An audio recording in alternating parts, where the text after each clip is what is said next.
हरियाणा के मुख्यमंत्री ने स्वयं शिरकत कर वहां पर शहीद को नमन किया।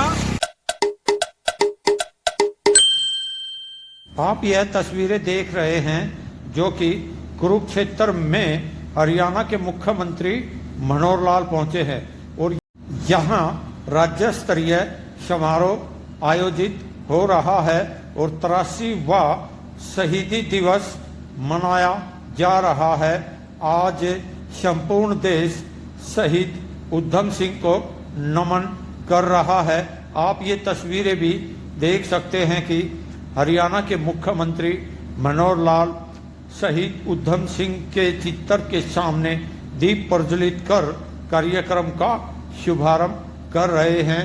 यहाँ पर कई साधु संतों ने भी शिरकत की है। इस दौरान हरियाणा के मुख्यमंत्री मनोहर लाल ने कहा कि हमारे लिए विषय है कि आज हम देश की आजादी के मतवाले जिनके बलिदान से उस समय की पीढ़ी को देश की आजादी के लिए प्रेरणा मिली, ऐसे शहीद उधम सिंह जी के शहीदी के उपलक्ष्य में उनको श्रद्धांजलि देने के लिए यहाँ आए हैं। जलियांवाला बाग में जो एकत्र हुआ, उस समय देश की आजादी की ज्वाला सब लोगों के मन में धधक रही थी। बैसाखी के दिन जलियांवाला बाग में जैसे मेला लगता वैसा मेला भी लगा और वहाँ देश गुलाम था, आजाद कराने के लिए तरह तरह की भाषण, तरह तरह की चर्चाएं वहाँ हो रही थी। और वह अचानक जालिम अंग्रेज सरकार के कुछ अफसरों ने गोली चलाई। 3 अधिकारी सीधे सीधे उस नरसंहार के और जिम्मेवार थे। तो ऐसे इन अधिकारियों के आदेश पर लोगों ने जान बचा करके भागने की कोशिश की। कुछ लोग गोलियों से भुन गए, बहुत लोगों ने इज्जत बचाने के लिए कुएं में छलांग लगा दी। लेकिन बालक सारा दृश्य देखता रहा शेर सिंह कि अपने देश के लोगों के ऊपर, निहत्थों के ऊपर गोलियां चलाने का बदला लेकर के ये जो सामने दिख रहे अधिकारी हैं, इनकी हत्या करके मैं बदला लूंगा। क्योंकि ये सारे विदेशी अधिकारी थे, इंग्लैंड में थे। विचार बना लिया कि इंग्लैंड जाकर के और मौका कोई ना कोई प्राप्त करते ही जनरल ड्वायर को मारना है। कहते पहले उधम सिंह नाम नहीं था, विदेश जाने के लिए नाम भी बदल लिया। उधम सिंह नाम से विदेश चले गए। किताब के अंदर एक खांचा बना करके अपना पिस्टल डाल के ले गए। जैसे भाषण देकर जनरल ड्वायर बैठे, धड़ाधड़ कुर्सी पर बैठे बैठे 3 गोलियों से मार दिया।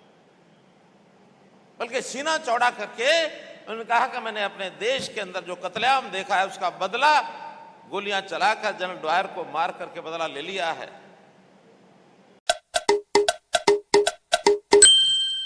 इस समारोह में देश की आजादी के लिए बलिदान करने वाले सभी वीर शहीदों को नमन भी किया गया और हरियाणा के मुख्यमंत्री ने मंच से बोलते हुए यह भी कहा कि सरकारी योजनाओं पे पहला हक गरीबों का है। हमने सरकार की योजनाओं में बहुत सी ऐसी चीजें की हैं कि हरियाणा सरकार ऐसा मानती है कि हमारे साधनों पर, संसाधनों पर सबसे पहला अगर अधिकार है तो गरीब का है।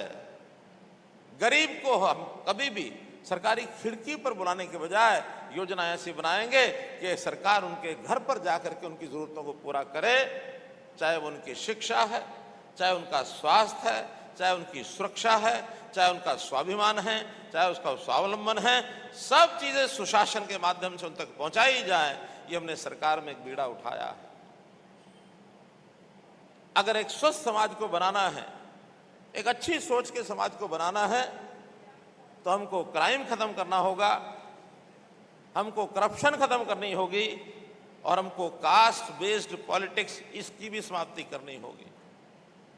तो भाई बहनों, ये सारी बातें एक विचार के नाते आपके सामने रखी है। इस खास अवसर पर कार्यक्रम में शामिल सभी व्यक्तियों ने खड़े होकर शहीदों की कुर्बानी को नमन किया और वंदे मातरम का भी गायन हुआ। इस दौरान हरियाणा के मुख्यमंत्री ने गरीब परिवारों के लिए सरकार ऐसी व्यवस्था दुरुस्त कर रही है जिससे सरकार उनके हक को उसके घर पर ही दिला सके। राजेश खत्री, कुरुक्षेत्र, हरियाणा।